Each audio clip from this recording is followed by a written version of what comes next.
Muchas gracias por acudir a esta segunda sesión que vamos a dedicar esta tarde, como anuncié el jueves pasado, a la pequeña Inglaterra de Jane Austen. El título, para aquellos que no estuvieron presentes, está entrecomillado lo de pequeña Inglaterra, y de esto voy a hablar hoy, porque es el contraste con respecto a lo que expliqué el jueves pasado, en que hicimos una visión panorámica de la transición que se produce en Inglaterra, en Europa, en general en el mundo, pero especialmente en Inglaterra y Europa, de grandes acontecimientos históricos, movimientos de pensamiento y artísticos y literarios concretamente, desde finales del siglo XVIII a principios del siglo XIX, coincidiendo con la época en la que nace, en el año 1775, nuestra autora, Jane Austen, y el año en el que muere, del que este año estamos conmemorando el segundo centenario, en 1817. Entonces,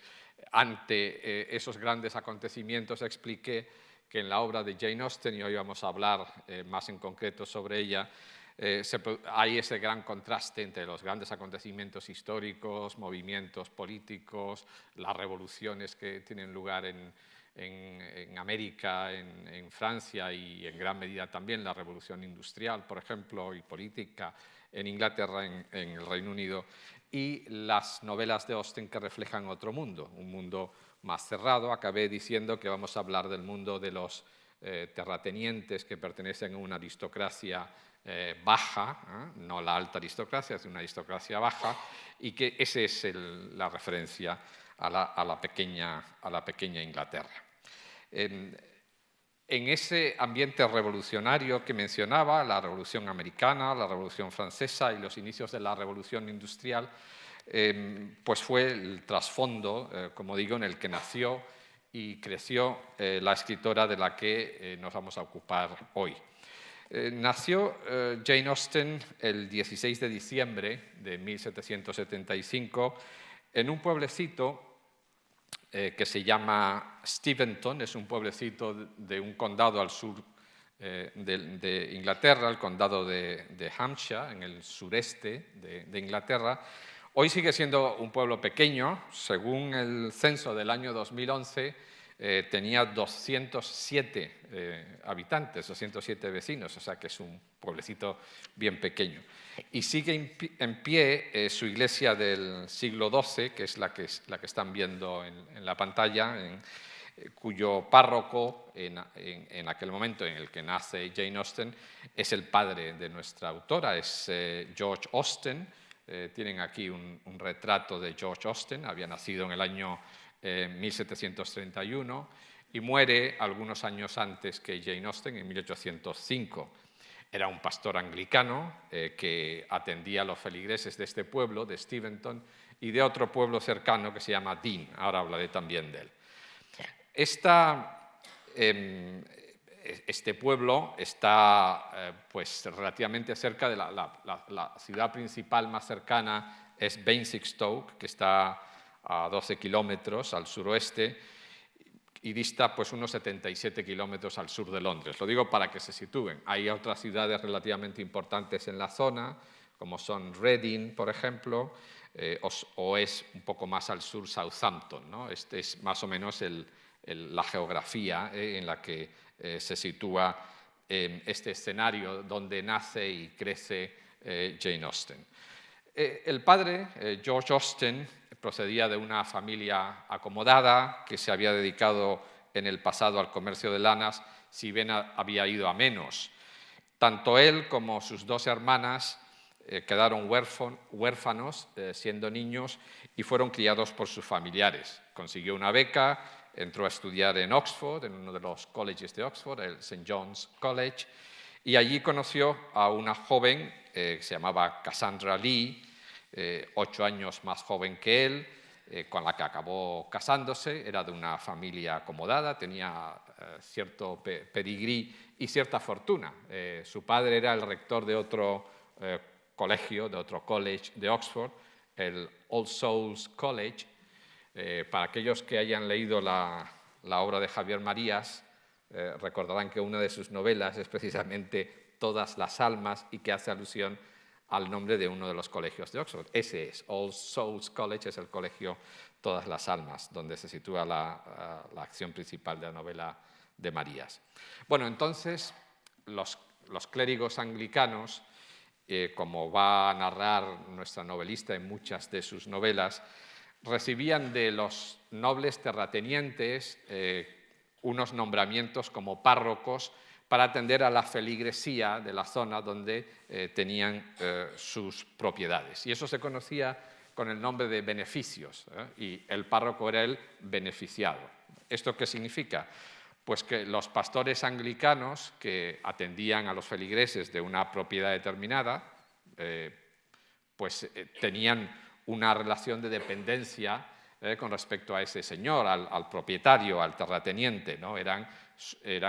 Esos terratenientes eran los patronos o los patrones, si quieren decirlo con esta palabra, de los propios curas, ¿no? De los pastores anglicanos. Esto aparece, y ya luego veremos alguna referencia en la propia obra de la novelista. Al padre de Jane Austen le tocó encargarse de esa parroquia de Steventon.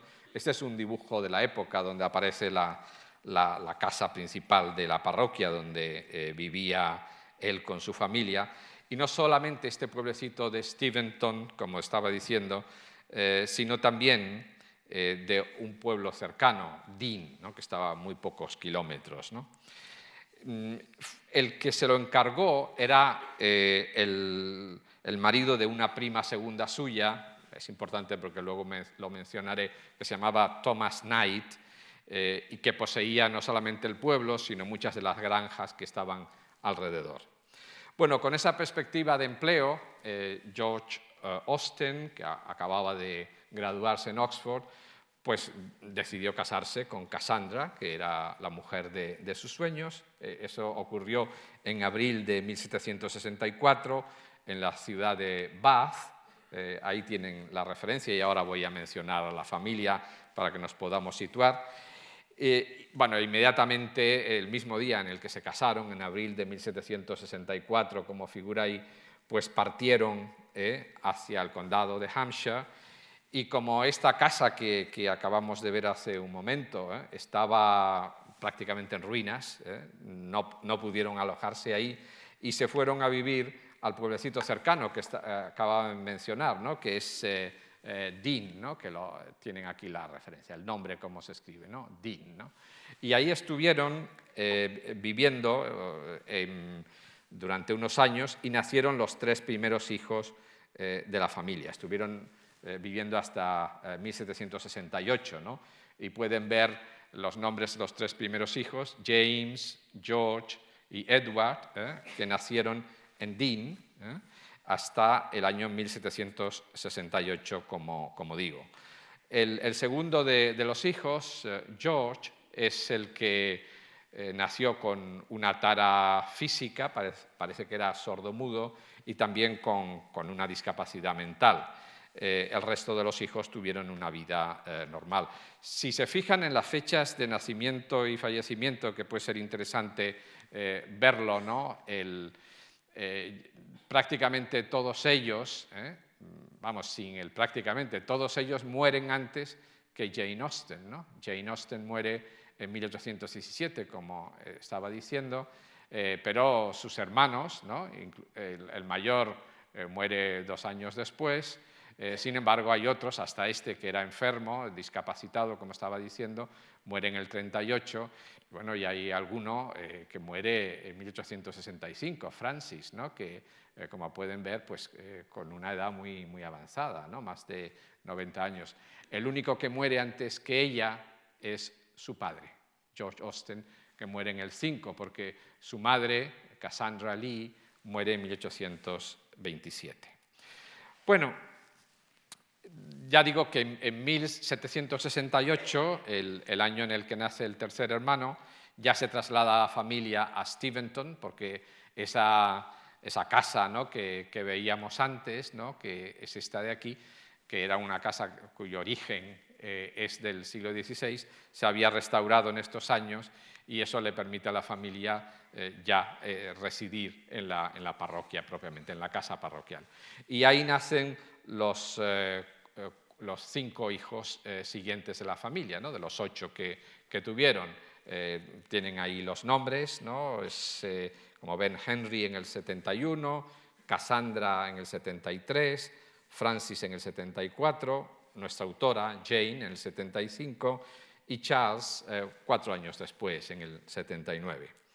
Aunque Jane Austen fue la penúltima de los hijos del matrimonio, fue la que murió más joven, como estaba diciendo, en el año 17, con apenas 41 años, porque no le dio tiempo de cumplir los 42. Murió, lo dije el otro día, el 18 de julio de 1817, como digo, había nacido en diciembre del 75. Todos sus hermanos, como digo, le sobrevivieron, así como su madre, y bueno, el que tuvo vida más extensa, y ahora hablaré de alguno de ellos, fue Francis, ¿no? Que vivió pues 91 años, ¿no? Este no fue solo Francis el hermano más longevo, sino que también, aquí tienen un retrato, ¿no? Fue también el que destacó de una manera más notable por su vida social y militar. Siguió la carrera naval, enrolándose muy joven, en abril de 1786, cuando apenas tenía 12 años, en la Royal Navy, ¿no? en la Armada. Allí desempeñó acciones de gran relevancia, luchando contra los franceses. Hablé de esto la semana pasada, ¿no? Que los franceses intentaron incluso invadir Inglaterra en aquel periodo. Entonces, él estuvo con 18 años, por ejemplo, ya era teniente. En el año 1794 participó en la evacuación de las tropas británicas en Ostende, tras la ocupación que hizo Francia de los Países Bajos. Bueno, como consecuencia de todo ello, ya digo que esto es en el año 94, del desarrollo de la Revolución Francesa, ¿no? del 89. Y sus hazañas en el mar le hicieron acreedor de toda una serie de promociones, hasta el punto de que llegó a ser almirante, que no es poca cosa, y recibir el tratamiento de Sir. O sea que recibió el tratamiento de Sir ya muy cerca del final de su vida, en el año 1860, pero se le conoce como Sir, el almirante Sir Francis Austen, ¿no? No es solo Francis el que tuvo una ilustre carrera, hay que hablar también de Charles, ¿no? Que Charles Austen, que es el hijo más pequeño, 4 años más joven que Jane, porque había nacido, ahí lo tienen, en 1779, alcanzó el grado de contraalmirante y sirvió también en las guerras de la Revolución Francesa, y oponiéndose a los franceses en ese momento, y también después a las tropas napoleónicas. Si menciono a estos 2 hermanos que tenían pues una gran cercanía a Jane Austen, primero porque Francis era un poquito mayor y luego Charles era su hermano pequeño, y es evidente que había una relación muy cercana de cariño entre ellos, es porque si tenemos en cuenta, y por eso he contado un poquito la vida y quiénes eran y qué hicieron, teniendo un almirante y un contraalmirante en casa, es verdad que no lo eran cuando Jane Austen estaba viva, ¿no? Pero eran miembros de la Royal Navy, de la Armada Británica, y participaron activamente en la defensa de Inglaterra frente a los franceses. En ese periodo, Jane Austen lo vivió en casa y necesariamente tenía que tener un conocimiento directo, inmediato, de lo que estaba ocurriendo, ¿no?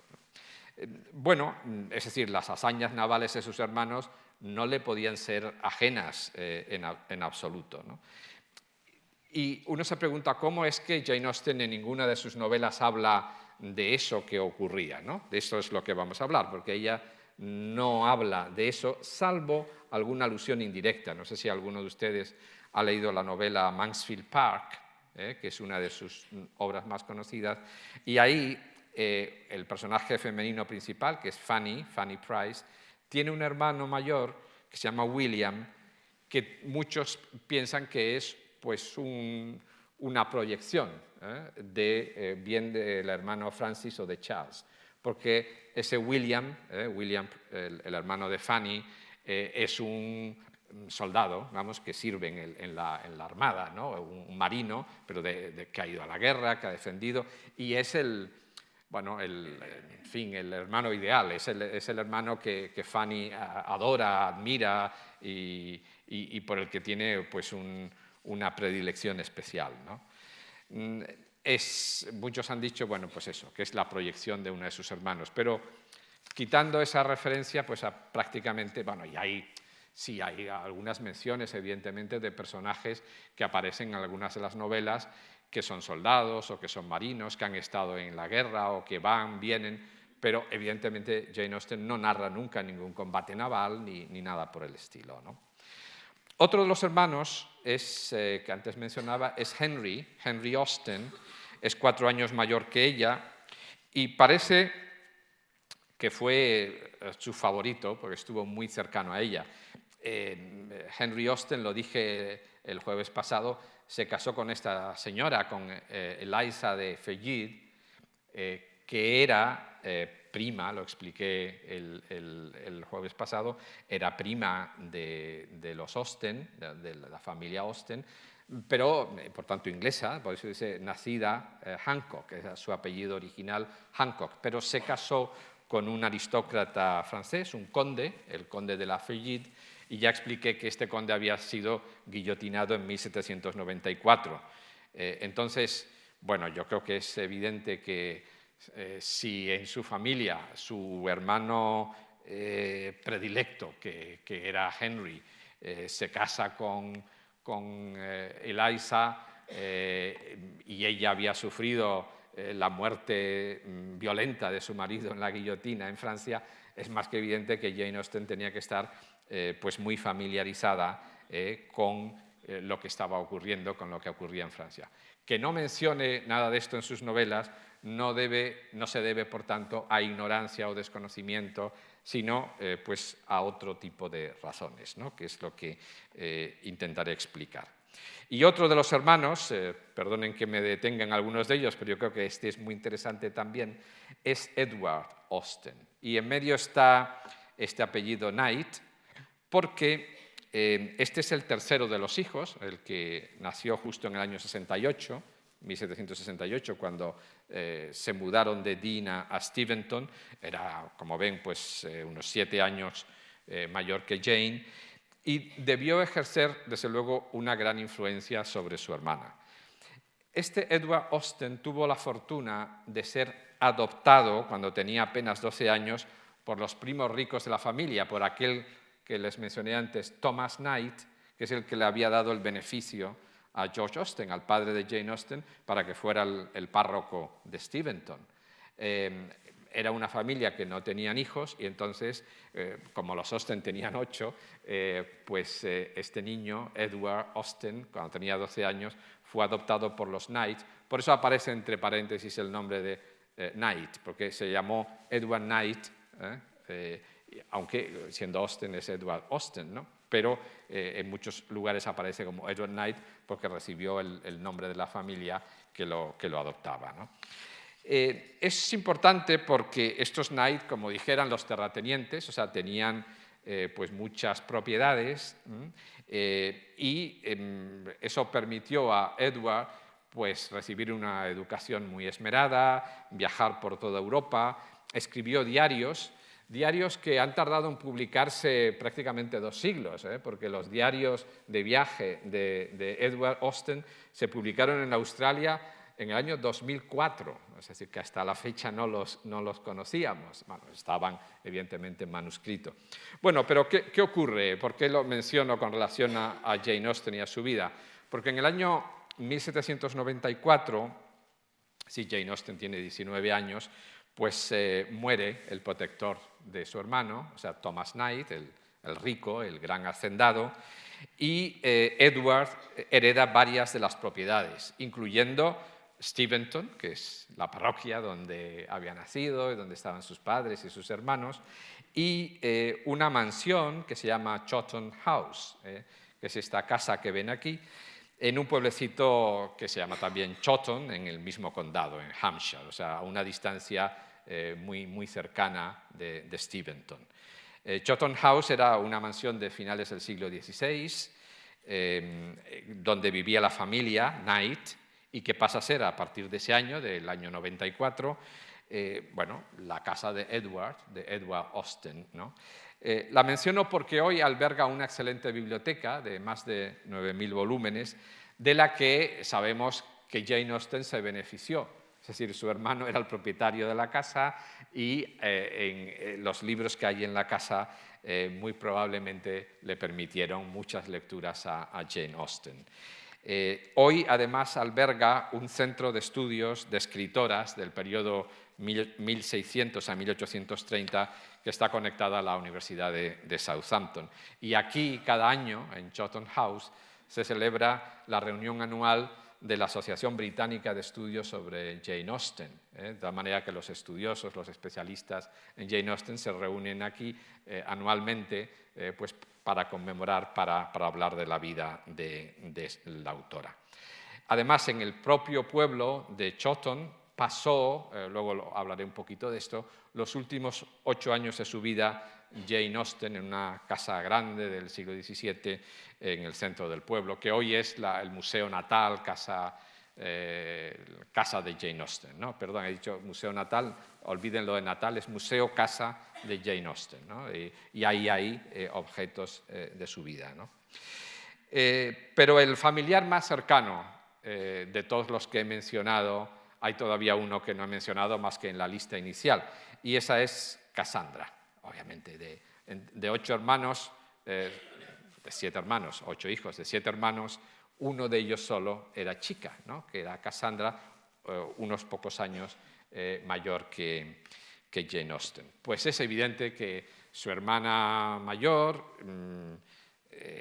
bueno, 2 años mayor, o sea, era su compañera de juegos, de estudios, nos podemos imaginar, de confidencias, crecieron juntas. Les he puesto esto porque no tenemos un retrato de Cassandra, no fue ni almirante ni nada de estas cosas, como comprenderán, y no se conserva ningún retrato de Cassandra. Sin embargo, Cassandra dibujaba, y este es el retrato que les puse ya el día pasado, el jueves pasado, es el retrato que Cassandra hizo de su hermana, de Jane Austen. Bueno, a partir del año en que nació Cassandra y durante más de 20 años, hasta 1796, su padre, George Austen, comenzó a impartir clases a niños que acogía en su casa, en la parroquia, 3 o 4 chicos que alojaba incluso en casa, y bueno, era una forma de ganarse un poco más de dinero para mantener una familia numerosa como la que tenía de 8 hijos, ¿no? Aunque uno de ellos lo hubiera dado en adopción. De ese modo, Cassandra y Jane se aprovechan, digamos, de las enseñanzas de su propio padre a los 3 o 4 chicos a los que acogía en casa, y reciben una educación que es igual que la de los chicos. El otro día les hablaba de los derechos a la educación de la mujer, etc. Bueno, George Austen, el padre, practicó ese principio con sus 2 hijas y les dio una educación idéntica, equivalente a la que daba a los varones, ¿no? Desde luego, uno después de haber leído Sentido y Sensibilidad, o Orgullo y Prejuicio, o Persuasión, o alguna de las novelas de Jane Austen, puede imaginarse fácilmente bueno, que las hermanas Dashwood, de Sentido y Sensibilidad, o las hermanas Bennet, de Orgullo y Prejuicio, o las hermanas Elliot, de Persuasión, pues son en gran medida proyecciones más o menos cercanas de Cassandra y Jane. Bien, Cassandra y Jane no viven exclusivamente en el hogar familiar, porque cuando Cassandra tiene 10 años y Jane 8, digo que se llevaban solo 2 años, sus padres las mandaron a una casa en Oxford que llevaba una señora, se llamaba Anne Colley, para que les diera una educación, ¿no? Además de la que ya recibían en casa, que las educara una señora, y recibieran una educación como señoritas. Entonces viven en Oxford durante un periodo, luego se trasladan a Southampton. Allí caen enfermas, parece que por un ataque de tifus. Jane está prácticamente a punto de morir, evidentemente vuelven a casa para curarse, pero luego las mandan a un internado en el año 85, 2 años después, es decir, que Jane tiene, pues eso, 10 años, 9 a 10 años, en 1785, y ahí reciben lecciones de una profesora francesa que adoraba el teatro, que tenía, sabemos, una pata de palo, y dicen pues los biógrafos, ese es el momento en el que Jane Austen se aficiona al teatro, y luego lo veremos, hace teatro luego en casa con su hermana y con sus hermanos, ¿no? Y aprende francés, previsiblemente en ese periodo, con Madame la Tournelle se llamaba, ¿no? Y aprende, dado que era aficionada al teatro, esta señora aprende también música y baile en ese periodo. Esa estancia se prolonga solamente un año más, porque en diciembre de 1786, es decir, Jane Austen cumple en ese momento 11 años, las dos hermanas vuelven a casa porque su padre no puede mantenerlas en el internado por problemas económicos, es decir, no puede permitirse el coste, ¿no? Y a partir de ese año, en 1786, ya digo, la niña Jane Austen tiene 11 años, no saldrá más de casa, es decir, no literalmente, obviamente sale de casa, pero que vive en casa, es decir, que se educa con sus hermanos, con sus padres, y ahí es donde lee, podemos suponer fácilmente, buena parte de las obras que le dan la formación. La biblioteca paterna evidentemente debía estar bien abastecida, por lo que he comentado de la personalidad del padre, ¿no? Que es una persona culta, ¿no? Y que daba lecciones en casa, con lo cual debemos suponer que las hermanas pasaban el tiempo pues, leyendo las obras de la biblioteca familiar. Después, cuando el hermano Charles consigue Chawton House, la otra biblioteca, también pasan gran parte del tiempo, además de, en fin, las labores probablemente domésticas de ayuda en casa, haciendo obras de teatro, y Jane empieza a escribir siendo una niña de eso, de 11, 12 años, obras de teatro que luego representaba con su hermana Cassandra y con sus hermanos. Eran sobre todo comedias, claro, que los hermanos interpretaban junto con algunos vecinos que invitaban a casa, ¿no? Ese era el ambiente en el que se crió Jane Austen en esos años, ¿no? Y la personalidad del padre, muchos autores la asocian a un personaje que es Sir Thomas Bertram en Mansfield Park. Es decir, los que hayan leído esta novela, Mansfield Park, recordarán esa personalidad. Es decir, es un hombre, Thomas Bertram es un hombre culto, muy amable, que favoreció la educación de sus hijas sin discriminarlas con respecto a los hijos varones. Y George Austen pues, les proporcionaba, por lo que sabemos, pues eso, los libros, instrumentos materiales para escribir, pintar, y eso evidentemente debió favorecer la vocación de escritora de Jane Austen en su adolescencia y en su juventud. De hecho, al menos desde ese año, desde que cumplió los 11 años, en 1786, sabemos que componía poemas y algunos relatos que entretenía a la familia, ¿no? En los relatos, como nos podemos imaginar, es una niña de 11, 12 años, pues predominaban los temas fantásticos que carecen de verosimilitud por la exageración en el retrato de los personajes o de las situaciones que narra, ¿no? Y luego, más adelante en su vida, la propia Jane Austen reunió eso que había escrito a partir de los 11 años en lo que ella llamó las copias en limpio, es decir, que es todo manuscrito, ¿no? Pero es una colección de un conjunto de obras, son nada menos que 29 obras, ¿no? No están aquí todas descritas, pero es el periodo, como estaba diciendo, de 1787, con 12 años, a 1793. Ella lo denominó juvenilia, ¿no? O sea, escritos de juventud, pero es más que juventud, porque digo que es una niña de 12 años, ¿no? Y bueno, en ese periodo hay, entre esas 29 obras, hay las típicas de novela epistolar. Ya el otro día hablé de Richardson como la fuente principal de influencia, y son historias como esta de amor y amistad, que el otro día también mencioné, que, bueno, la escribió, suponemos, entre el año 89 y el 90, es decir, con 14 años, y es la que daría lugar más adelante a Sentido y Sensibilidad, ¿no? Es el origen primero de Sentido y Sensibilidad, ¿no?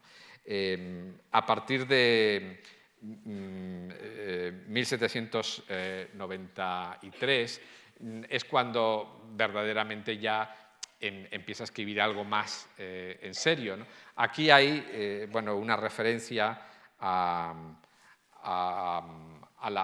1792 a Catherine of the Bower, que es un preludio de lo que luego sería La abadía de Northanger, que es una novela, luego hablaré de ella un poquito, que se publicó póstumamente en el 18, ¿no? en 1818, al año siguiente de morir Jane Austen, ¿no? Otra es una adaptación en teatro de una forma paródica de una gran novela de Richardson que mencioné el otro día, Sir Charles Grandison, y entre el año 93 y el 95 escribe esa novela Lady Susan, es decir, tenía Jane Austen entre 18 y 19 años, y ahí nos presenta a una mujer que algunos han asociado con su prima, la condesa de Fayette, Eliza, que mencioné antes. Es una mujer fuerte, decidida, una suerte de depredadora sexual que se vale de todos sus encantos y la inteligencia para aprovecharse de todos, de los amantes, de los amigos, de la familia. Lo que evoca esta Lady Susan es el ambiente un poco atrevido, ¿no? Típico de la comedia de la Restauración inglesa, donde hay pues algunas escenas un poco subidas de tono, no propiamente en la novela, sino la evocación en general del personaje, ¿no? Estos pocos ejemplos que menciono, ya digo que son muy poquitos, de entre 29 obras que escribe, ¿no? Algunas son muy breves, apenas 8 o 10 páginas, otras son un poco más extensas. En general son esbozos, obras incompletas, ejemplos, si se quiere, del quehacer de una escritora en ciernes, ¿no? Es decir, una niña a partir de los 12, 13 años y pues hasta los 19 años aproximadamente, ¿no? Bueno, como decía el otro día, toda la obra de Jane Austen está disponible hoy en día. Es decir, estas obras incluso se han publicado, se pueden leer, a pesar de que no son más que algunas, como digo, fragmentos y que tienen escaso interés estético, muchas de ellas.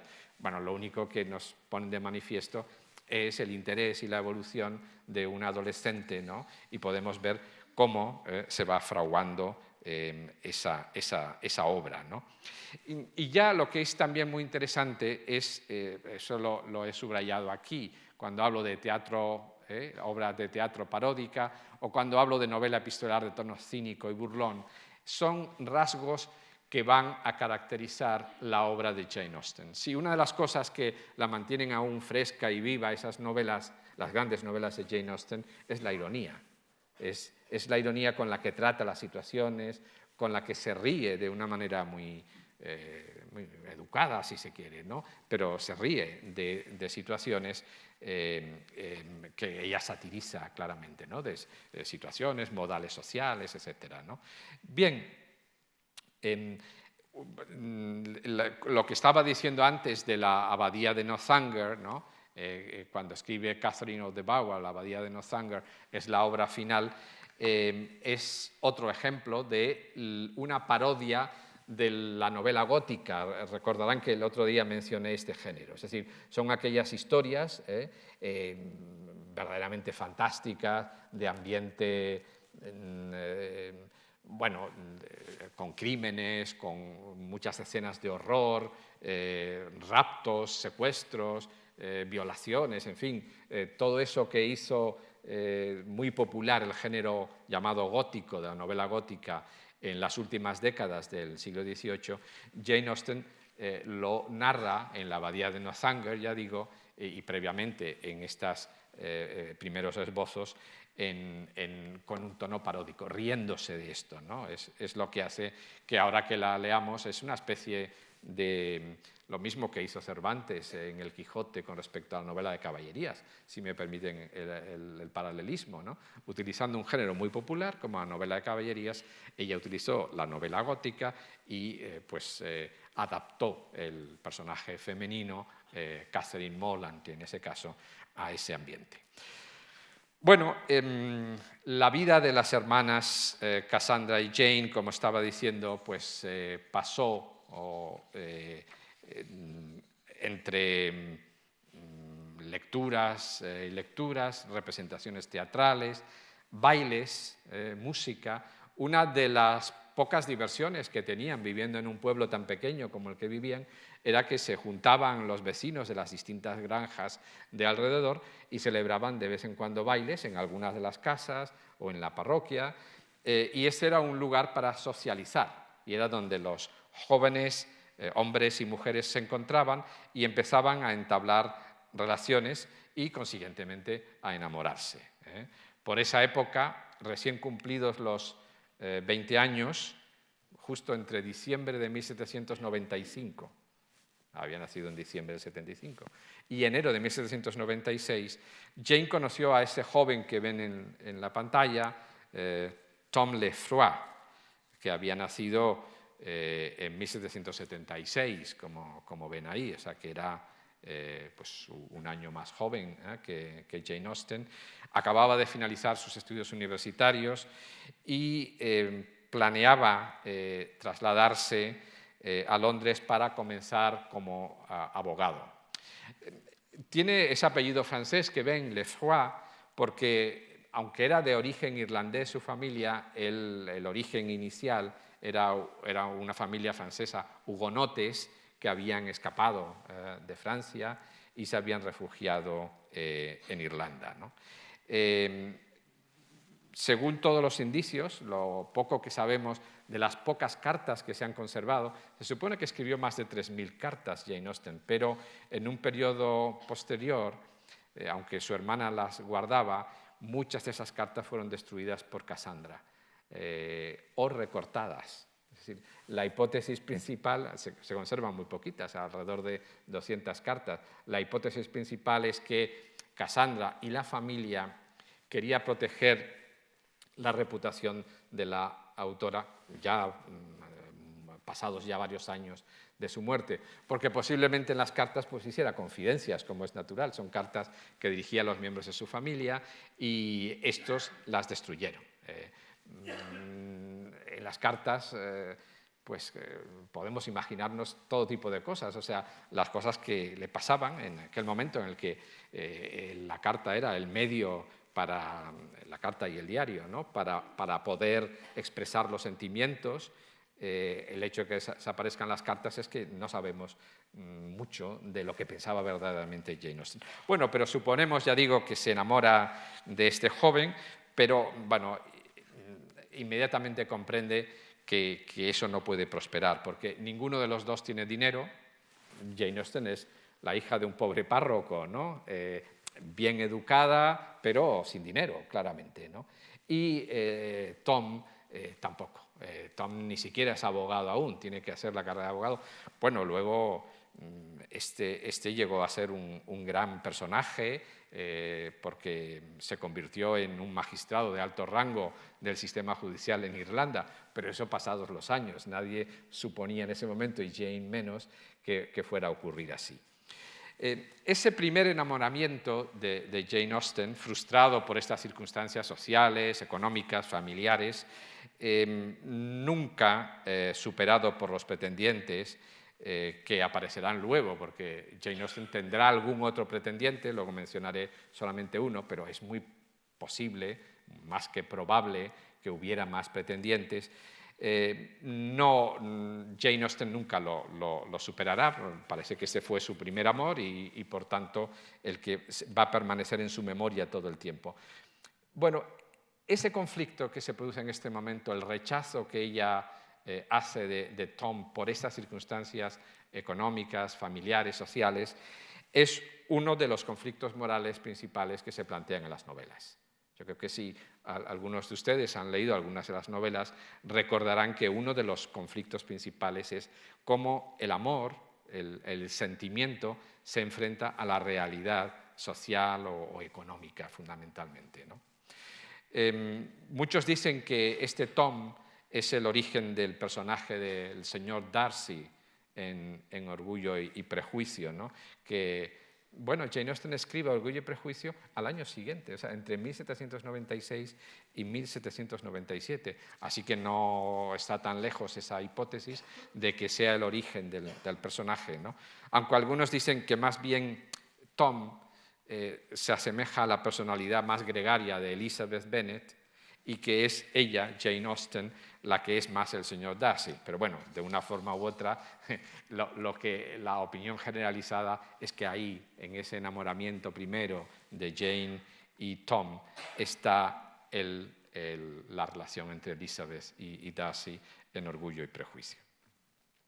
Muchas de las heroínas de nuestra autora son muy similares, de hecho, a ella y su familia, ¿no? Antes mencionaba las Dashwood, las Bennet, las Elliot, y obviamente a su entorno, porque habla de lo que conocía muy bien, de aquello que la rodeaba y que era más cercano.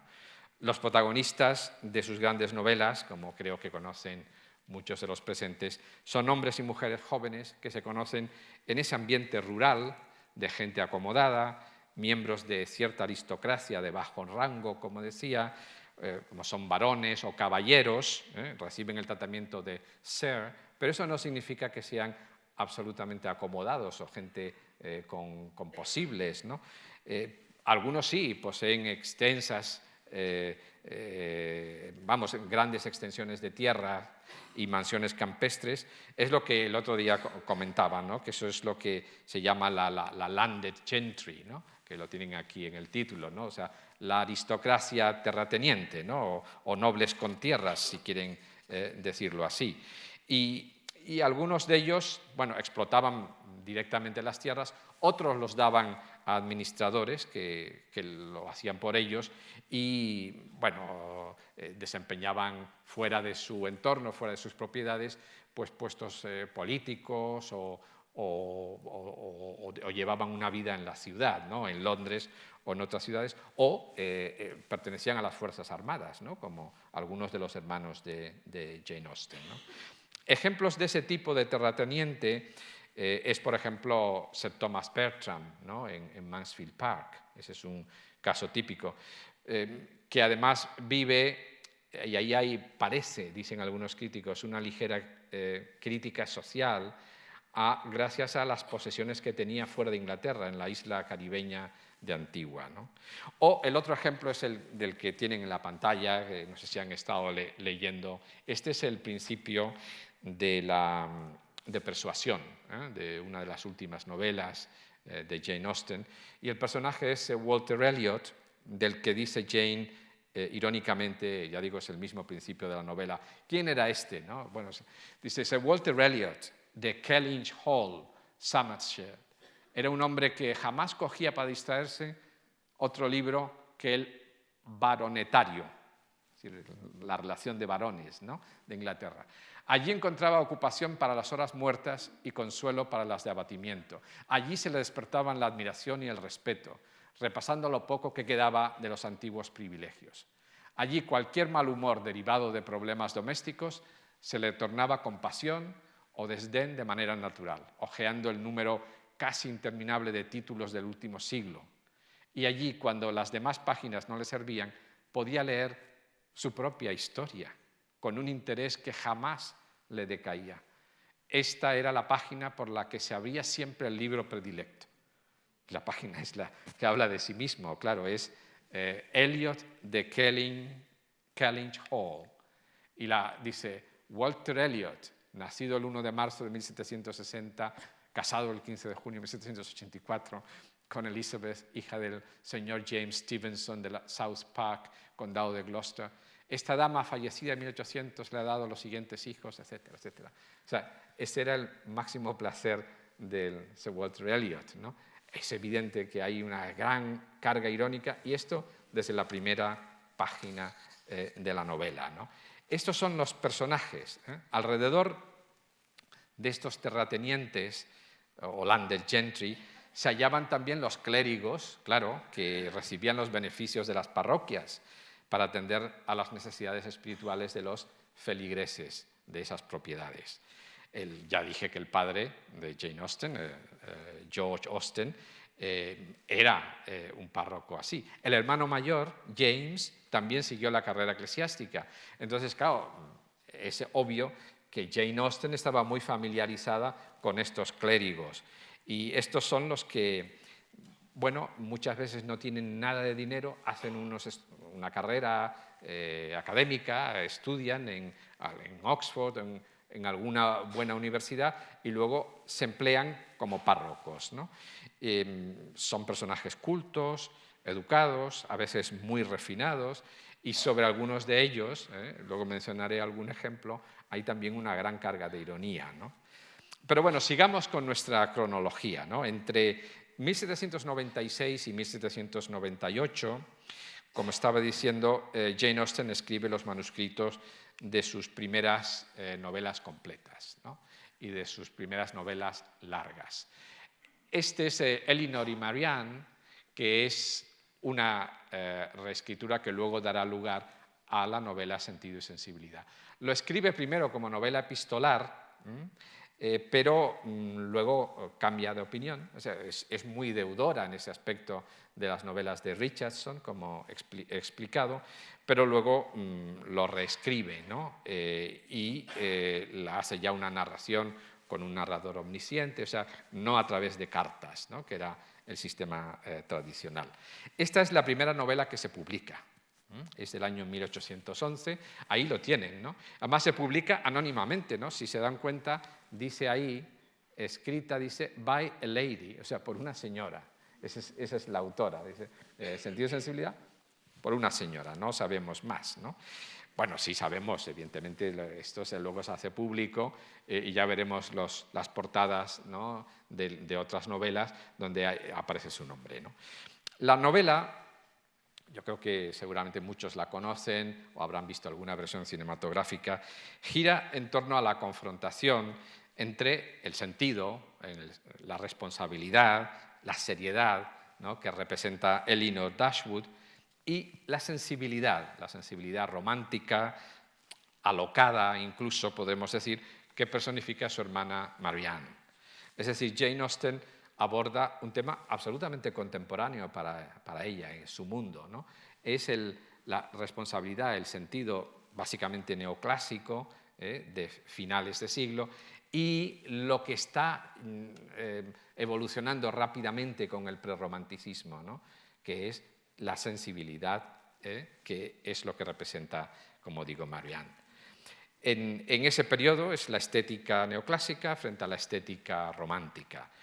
Y aunque lo cierto es que al final de la novela se apunta a la idea de que Marianne se convierte, digamos, al sentido y a la responsabilidad familiar que representa a su hermana mayor, Elinor, la posición de Jane Austen a lo largo de la novela no es tan clara, ¿no? Y a veces es titubeante. Yo creo que algunos lectores, lectoras, estarán más de un lado que de otro, con lo cual lo que quiero decir con ello es que la autora estaba presentando un dilema sin inclinarse de una manera taxativa muy determinada por uno u otro. Y por eso, pues los lectores o las lectoras, algunos son muy partidarios de Elinor y otros de Marianne, ¿no? Esto dice pues cosas buenas, ¿no? Que dice Jane Austen de ellas, de las dos en la novela.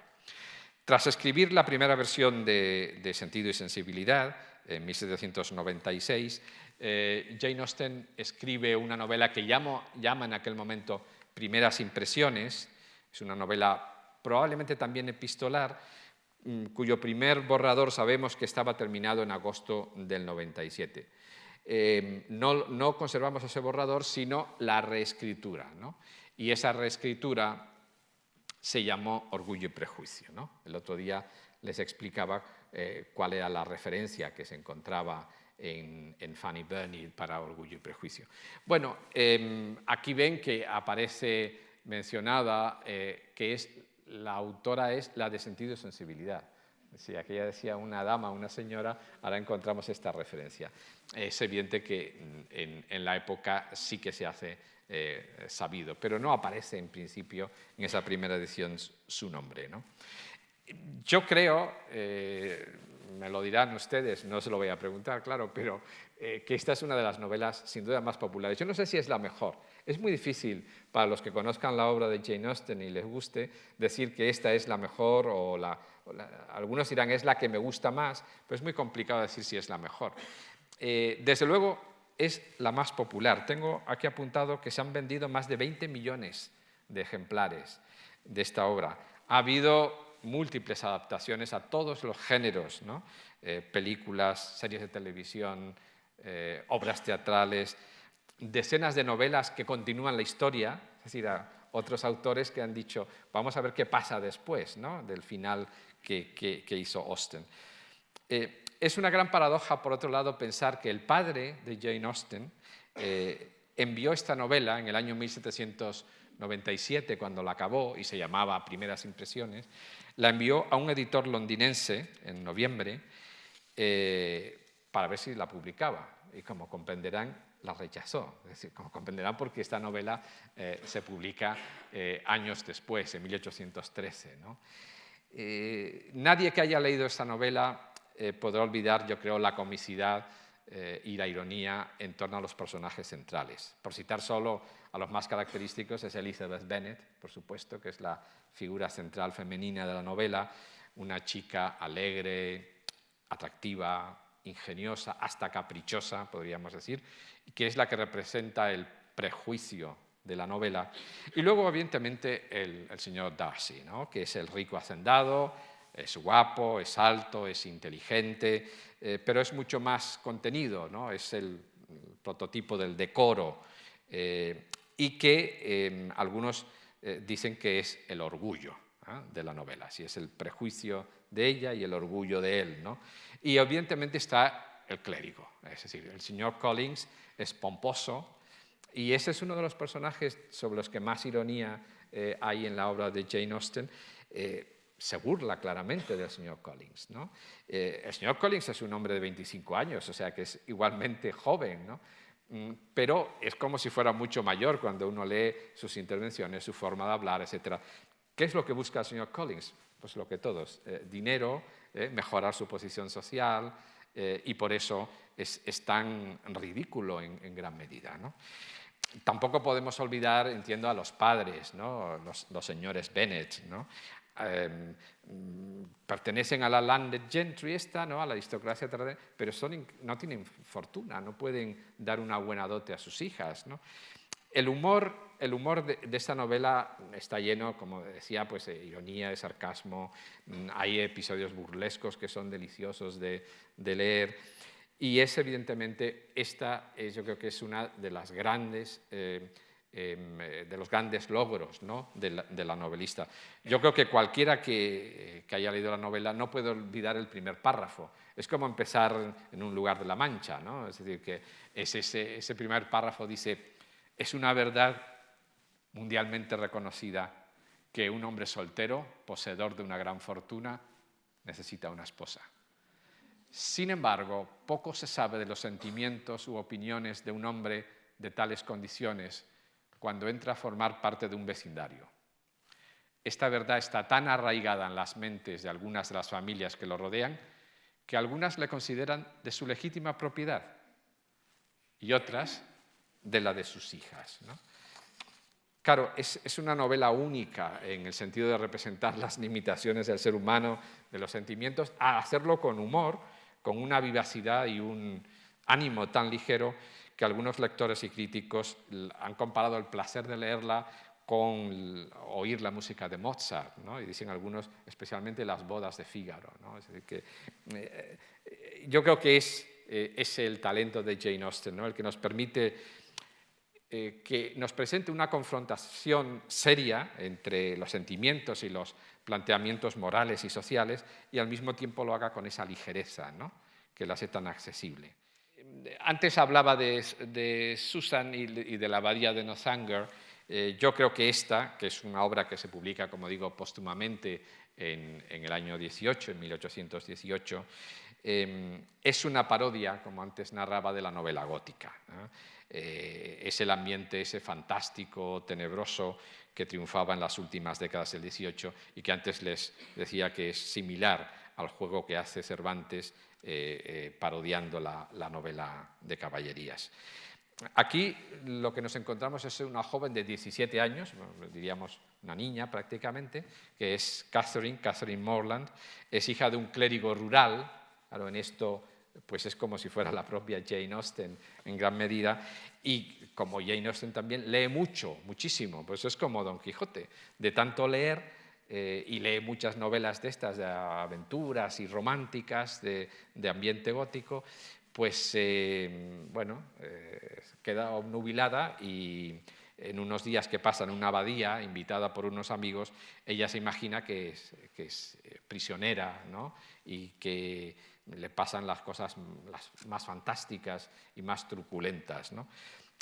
Esta es la novela donde probablemente hay menos alusiones personales, ¿no?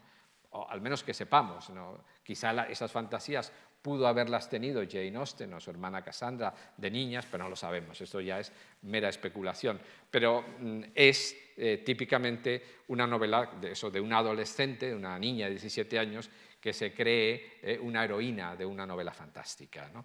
Ahora lo hace con tal humor y tal sarcasmo que yo creo que es de las novelas, ¿no? Más entretenidas de la autora. Bien, bueno, al año siguiente de acabar de escribir La abadía de Northanger, en el año 1800, su padre, el reverendo George Austen, decide retirarse de su profesión como párroco, quiero decir, y toda la familia abandona el pueblecito de Steventon y se van a la ciudad de Bath, que es una ciudad preciosa. Si no la conocen, les recomiendo que la visiten alguna vez. Es una ciudad monumental, muy del siglo XVIII, y ahí viven Jane Austen con su hermana Cassandra, su madre y su padre, ¿no? Durante 4 años, y en esos años, entre 1800 a 1805, como tienen, hay muy poca productividad. Lo más probable es que, unos dicen, sufrió el bloqueo del escritor, que era incapaz de escribir. Algunos hablan de una depresión debido al cambio de domicilio, de repente en una gran ciudad, con una vida social mucho más intensa. No sabemos exactamente qué pasó. Podemos imaginarnos que frecuentarían los salones de la ciudad y la vida social. En esos años, además, en el año 1802, como tienen aquí, pues recibió una proposición amorosa de Harris Big Wither. Lo que sabemos es que este era un pretendiente rico, por tanto, si recordamos el principio de Orgullo y Prejuicio, muy apetecible, de tal manera que Jane Austen lo aceptó de inmediato cuando le hizo la proposición. Pero al día siguiente, después de haberlo consultado con la almohada, lo rechazó. Se dio cuenta de que ella no estaba enamorada de ese hombre y le dijo que no. Esa es la situación, yo creo que recordarán, muy típica de algunas de sus heroínas, ¿no? Y ese es el mensaje también prácticamente que dejan sus novelas, ¿no? Si algunos piensan que Jane Austen era absolutamente fiel a, digamos, a esos esas costumbres sociales, ¿no? O esos principios que se enuncian con esa ironía en Orgullo y Prejuicio, pues no es así. Es decir, porque yo creo que lo que claramente defiende en todas sus novelas es que no debería existir el matrimonio por conveniencia, sino solo el matrimonio por amor. Y esta es la experiencia en la que, dicen, se basa la propia experiencia personal de rechazar un buen partido porque se da cuenta de que no está enamorada de ese hombre. Bueno, en enero de 1805 muere su padre, George Austen, y entonces las tres mujeres, madre y dos hijas, inician una peregrinación por distintos lugares, ¿no? Y viven en un pueblecito de Sussex, en Worthing, en Southampton, y recalan finalmente en Chawton House. ¿Se acuerdan de Chawton House? Donde vivía Charles, el hermano. Ahí las acoge y precisamente ahí, esta es la biblioteca de Chawton House, donde viven y donde ella corrige y acaba de escribir algunas de las novelas, las corrige para la imprenta, pues evidentemente Sentido de Sensibilidad, Orgullo y Prejuicio, Mansfield Park, Emma. Ahí revisó seguramente La Abadía de Northanger y escribió también su última novela, Persuasión. Estas, La Abadía y Persuasión, se publican, como digo, en 1818. La siguiente novela, por hacer un breve repaso de cada una de ellas, es Mansfield Park. Ya verán que aquí aparece la referencia a la autora de Sentido de Sensibilidad y Orgullo y Prejuicio. Y esta es una novela que es un caso curioso porque tuvo malas críticas cuando se publicó, pero fue muy bien recibida por los lectores, ¿no? Y es cierto que aquí apenas hay comicidad frente a las otras novelas de Jane Austen, ¿no? El personaje central, la heroína, Fanny Price, carece quizá de la simpatía y del atractivo que tienen Elinor y Marianne, o que tiene Anne Elliot, o que tienen Elizabeth Bennet. Es decir, no es un personaje extremadamente simpático, ¿no? Sin embargo, aquí hay elementos ideológicos importantes, ¿no? Mary Crawford, ¿no? Que representa cierta irreverencia. Aquí sí que podría verse un personaje más radical, que comparte el espíritu revolucionario francés, que rechaza a la Iglesia. Esta es Mary Crawford. Y frente a ello, Fanny, personaje central, que encarna la sobriedad inglesa, la estabilidad de la Iglesia anglicana y sus tradiciones, por ejemplo, ¿no? Curiosamente, este otro elemento que ya mencionaba antes, las propiedades coloniales y el esclavismo de Sir Thomas Bertram, ¿no? Este es un elemento extraño, ideológico, que no aparece en otras novelas de la autora, y es que Sir Thomas Bertram, que es un personaje encantador y un padre amoroso, etc., tiene propiedades en el Caribe, o sea, tiene una plantación en el Caribe, y de ahí procede su fortuna. Un Caribe y una plantación donde evidentemente tiene esclavos. Entonces, eso se menciona, no hay una crítica explícita, pero en la época actual muchos críticos están haciendo una revisión de la obra y entonces la revisan a la luz de las teorías poscoloniales especialmente. Y bueno, la fortuna de aquellos que eran terratenientes está en un sistema injusto de la explotación de los esclavos. Otra novela, y voy rápidamente acabando, es Emma, del año 1815, que se publica inmediatamente después de Mansfield Park. Es de nuevo una heroína muy joven, con apenas 20 años, pero en contraste con los anteriores, Emma Woodhouse posee una cuantiosa fortuna. Es decir, ella sí que no necesita contraer matrimonio para asegurarse la existencia, no necesita buscar marido. Es uno de los personajes pues, más independientes, más inteligentes, pero también más equivocados, debido en gran manera a su suficiencia. Como se sabe inteligente y se sabe rica, a veces peca de excesiva suficiencia. No fue su obra mejor recibida y se le criticó especialmente la falta de argumento, dicen algunos críticos, y los escasos incidentes en la historia. Bueno, y luego, a lo largo del año 16, Jane Austen trabajó en lo que va a ser su última obra completa, que empezó llamándose The Eliots, los Eliots, y que acabaría llamándose Persuasión, ¿no? Esta es la última novela completa que escribió y que se publicó, ya digo, al año siguiente de su muerte. Sabemos que el primer borrador estaba finalizado en julio del 16, pero a pesar de que entonces recuperó los derechos de la Abadía de Northanger, se puso a revisar el manuscrito de la Abadía de Northanger, que lo había dado un editor, pero nunca lo había publicado, y entonces en estos últimos, o sea, en la segunda mitad del año 16 y a lo largo del año 17, los meses de vida que tuvo, estuvo repasando esas obras. Bueno, Persuasión, yo no sé si les gusta la novela, si la han leído. A mí es la obra que más me gusta, pero eso no significa nada, porque hay otras muy buenas. El personaje es una mujer un poquito mayor. Bueno, hoy 27 años es evidente, no es una edad para decir que es una persona mayor, pero considerando a las otras heroínas de Jane Austen, Anne Elliot es más madura, ¿no?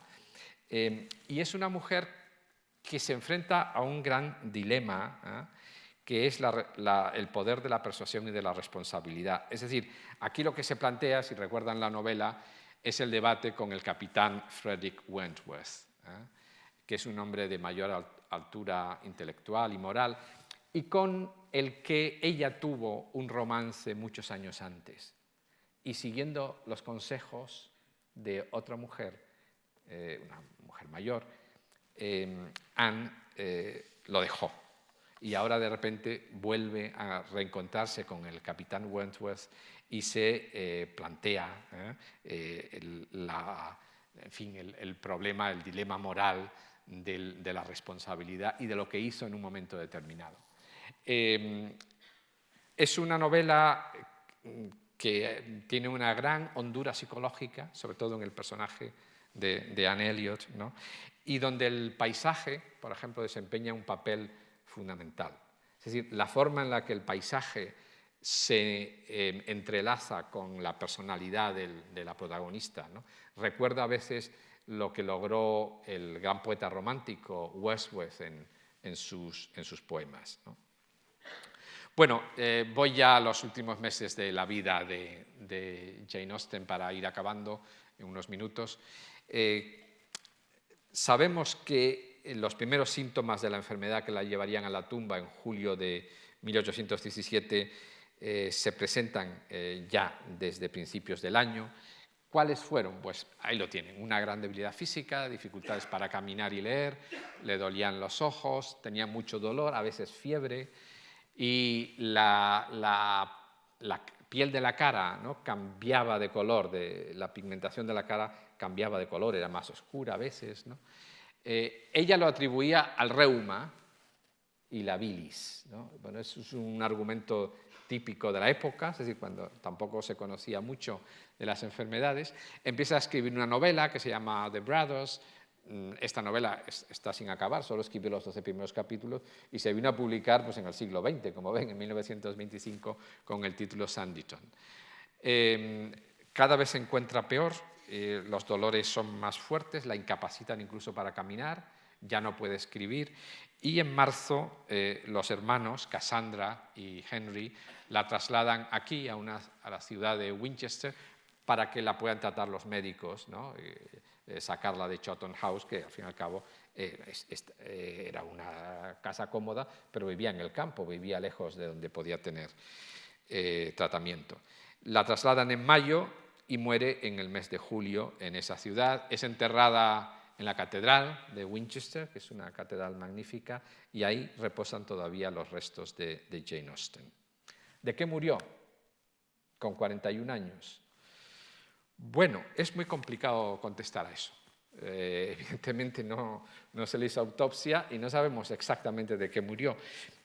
En los años 60 del siglo pasado, del siglo XX, se diagnosticó la enfermedad que padecía como la enfermedad de Addison, ¿no?, que es un tipo raro de trastorno endocrino que afecta a una glándula, la glándula adrenal, y que impide la producción de suficientes hormonas esteroides. Pero otros hablan del linfoma de Hodgkin, que es un tipo de cáncer muy agresivo. Otros hablan de lupus. Otros hablan de una enfermedad, bueno, de la tuberculosis, ¿no? Esas son las principales hipótesis hasta que alguien, hace relativamente pocos años, habló de envenenamiento por arsénico. Es una escritora de novela policíaca, novela negra, Lindsay Ashford, que escribió una novela titulada La misteriosa muerte de Miss Austen, ¿no? Esta escritora cree que los síntomas estos que se describen de la enfermedad son debido a un envenenamiento por arsénico. Y en cuanto al envenenamiento, claro, la primera pregunta ¿es que alguien la asesinó? O eso parece bastante improbable, nada es descartable naturalmente, pero parece bastante improbable, ¿no? Y otros se inclinan más por pensar que se debió a una ingesta excesiva de arsénico en algún medicamento. Como tenía esos dolores, etc., es muy probable que el arsénico, que era un elemento nada inusual en la época para curar los dolores de reuma, se le administrara en una dosis o ella lo tomara en una dosis muy superior y fuera la causante de la enfermedad. Según Lindsay Ashford, esta novelista, en 1948 se realizaron unos análisis de un mechón de pelo que se conservaba y se supone que era de Jane Austen y dio positivo a la presencia de arsénico, pero esos análisis no se han vuelto a repetir. Y por otro lado, lo que sabemos es que el arsénico era muy habitual en la época, en muchos productos, en el agua del pozo, en comidas crudas, en tintes para la ropa, en los polvos de maquillaje, en las velas y evidentemente en las medicinas. Entonces, pues es muy posible que por cualquiera de esos medios se tuviera una ingesta superior a la razonable de arsénico y ese muriera. Bueno, hace muy pocos meses, en marzo de este año, de 2017, se ha vuelto a plantear la hipótesis de que Jane Austen murió por arsénico y eso se debe a que se piensa que sufría cataratas. Y una persona tan joven, con 41 años, sufriendo cataratas, se dice que una de las razones principales es el arsénico, la que provoca cataratas en una edad muy joven. Una de las hipótesis, ¿por qué se habla de esto? Bueno, por esto, porque se han encontrado 3 gafas, que son las que tienen en la pantalla, ahora se conservan en el Museo Británico, y curiosamente las gafas, es muy difícil saber si las usaba Jane Austen o no, pero estaban entre sus cosas, en las cosas que había en su casa. Entonces, se supone que son las gafas, las 3 son de Jane Austen, pero tienen distinta graduación. Entonces, algunas tienen una graduación que hacen sospechar, y como una de los síntomas de la enfermedad era que tenía grandes dificultades para leer y para ver, que se haya producido un problema de visión debido a la ingesta de arsénico, ¿no? Esto viene a reforzar, ya digo, la hipótesis de que haya muerto por una dosis excesiva de arsénico. En fin, esto es un misterio sin resolver y yo creo que va a ser muy difícil que se resuelva. Desde luego, lo que no es normal es que Jane Austen haya muerto con 41 años. Recuerden que todos los miembros de su familia fueron muy longevos, ¿no? Su padre murió con 74, su madre con 88 y sus hermanos, menos el mayor que murió con 54, todos los demás entre 72 y 91.